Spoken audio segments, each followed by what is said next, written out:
I want to tell you the story about this guy. He's an engineer, and he was working on the next generation Las Vegas gambling platforms. Lots of great money behind that. It's fantastic. And was actually doing fairly well. This was his fourth business and had actually accumulated a lot of experience, had gotten fairly high up into a senior partnership, and ultimately their company was getting acquired. He got into a fairly good position, so much so that at the point where they were selling their company, he was able to take a sabbatical for a little while and was able to then do his own development, which was great. He continued on with the diet that he knew was probably healthier than most of his friends who are also engineers who would eat fast food every single day. He would only eat fast food half of the days. The rest of those days he would have Subway sandwiches, which, is much healthier. Sure enough, he gets an A1C of 6.1. His doctor says, well, this is actually technically, something that qualifies for type 2 or for prediabetes. It's like, it's all right though. I probably didn't eat as many Subway sandwiches this week as opposed to the other weeks. We were crushing deadlines. Whatever. I'm going to clean up my diet. I'm going to do a lot better. I'm going to get more exercise. The next year, in anticipation of the annual blood work, he makes sure to eat a lot more sandwiches, drink a lot less soda, and it's exactly the same. It's a 6.1 again. And at that point, he says, well, okay, he's going to need to make some changes. And at that point, he starts to do some research, and this is in 2015, sees that there's this discussion on LCHF, low carb, high fat. Keto wasn't really that big at that time. And in adopting low carb, high fat, the forums look like they're very compelling. He is a little concerned about the concept of all the saturated fat and whether it's going to have an impact on his cholesterol. No worries, say the forums. No worries. It very rarely happens. It's only been a few people who see that. It's usually because of some genetics. His family gets inspired to do this with him. His dad, who's very type 2 diabetic, and his sister, who's also working with difficulties such as hypertension. They're inspired to do it with them. All three of them basically are doing about the same time. The two of them get their blood work before him 6 months later, and they're looking pretty great. Their cholesterol did move up a little bit, but that gives him comfort because sure enough, now when he's going to get his blood work, and since he's crushing it, he's lost a lot of weight, everything seems to be better, he's confident this is going to be the best blood work he's ever had. And he's mostly right. A lot of things got better. His A1C definitely got better. His fasting glucose got way better. Except for one thing. Do you guys know what was different about it? Cholesterol. I mean, just one marker, right? Just a little bit of cholesterol. But no, this was a life-changing moment. It was November 27th, 2015, and I remember it like it was yesterday. And now, that engineer who, big reveal, it's me, is privileged to have a documentary that's being filmed on my story and the research that ultimately resulted from that fateful day. But here's the catch. November 27th was the day that the fear and the depression and everything started to set in, because at that time there was no research on this. I was furiously looking around on the internet for anything, any answers that were there, and nothing was there, except for two different articles, one from Peter Attia and one from Thomas Dayspring, where they discussed a quote-unquote hyper-responder effect. But they were just case examples. They were on blogs. And that was it. That's all I had. I didn't really have anything else.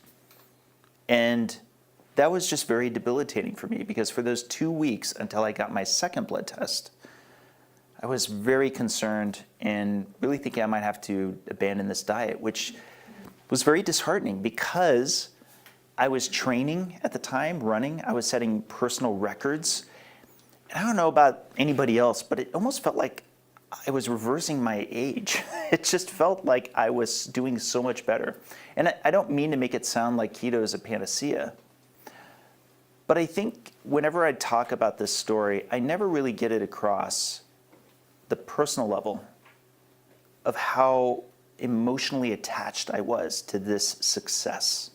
This was a personal success that not only was I feeling for myself, but for my family, that we were succeeding at getting healthier. And here I am looking at something that's going to kill me in the next moment. But 2 weeks later, when I get my second test, there was one major difference. Beyond being depressed, my appetite had dropped, I had lost a lot of weight, and I was learning as much as I could about the study of lipids, known as lipidology. And I thought, okay, well, if I'm depressed and eating a lot less, at least I'm eating a lot less fat, at least I'm eating a lot less saturated fat. And if that's really what's driving these crazy high numbers, well, then either it's going to stay the same or it's going to drop, but really it should drop a lot. This was my first N of 1 experiment, not by design, but by force. And instead, my cholesterol went up another 100 milligrams per deciliter. And to this day, nobody understands it, but I was excited by that. Definitely the person handing me my blood work was surprised that that was my reaction. But that was the moment my curiosity got unlocked and I had to know what was going on. The rest, for those of you who followed my journey for a while, know I then started doing a series of experiments, obsessively, these N of 1 experiments, finding that I could change my cholesterol levels quite rapidly, way more dynamically than what was thought to be possible. And I started presenting it at these low-carb conferences. And at these conferences, I met the bears for the first time, who were just themselves coming into keto. This is, by the way, during the days of Soylent. So Keto Chow, I don't know if you guys knew this, is based off of those meal replacements, but it was the first of its kind for keto. Because I guess nobody thought keto could work for a meal replacement. But I was so stoked that these numbers could change so fast, and I was so certain that it was only a matter of time until these lipidologists, these people in this field who could actually study this, would see what I'm seeing and become excited about it, snatch it out of my hand, and then do the studying from there. And then I could get back to making the next generation gambling platform, make a whole lot of money, right? That never happened. As of today, we still do not have any other major studies on this research, or particularly the phenotype that are like myself, that have this triad, not just of the high LDL cholesterol, but the high HDL cholesterol and the low triglycerides. Now here's one piece of the story that I haven't shared before. There's somebody who I already knew at that time, who I kind of think of as my Yoda. They have been in research, especially medical research. And throughout this journey, he has given me some sage advice. The very first thing he told me was, he said, you just should be aware, Dave, that science is politics. The sooner you recognize that, the better you'll do. But I grew up with the Hollywoodized version of how scientists are, that there's the professor, he's on the chalkboard, he's putting down and then the upstart student goes, hey, have you considered this possibility? And then the professor suddenly is changing their mind and they're going, this challenges my whole worldview. Let's work on this together. And I'm not saying that is a scenario that can't exist. I'm just saying it's not one I've been able to experience myself. It's taken 8 years of not just those N of 1 experiments, but in eventually partnering with a lot of folks that took a lot of work to find. And I'm so blessed to be collaborating with Nick Norwitz and Adrian Sotomoda, for example, and all of the things that we've been able to publish up until this point, and the many other doctors that we've been able to collaborate with, but it has been an uphill battle. And we're now finally at an important inflection point, because beyond just getting the mechanistic side that got me so curious in the first place, we're at a special moment for me personally, in that we've now run a study.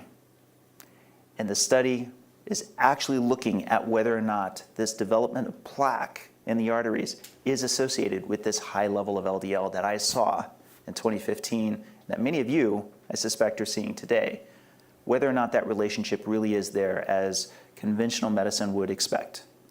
Are we going to find that people going on a ketogenic diet who see this likewise high level of LDL at a population level, are we going to see that they have this outcome of atherosclerosis, which is the development of plaque in the arteries? I'm happy to say that now that's not only getting looked at, but as of last week, we completed the original scope of this first study, the lean mass hyperresponder study.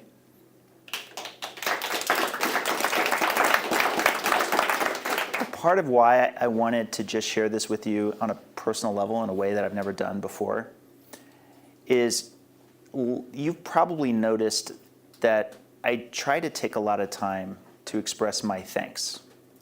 I like to call it gratitudeonomics. Because the truth is, I do genuinely have so much thanks for this community. I could not have accomplished these endeavors on my own. There's absolutely no way. And so it's been all of you. It's been everybody who's contributed to the Citizen Science Foundation.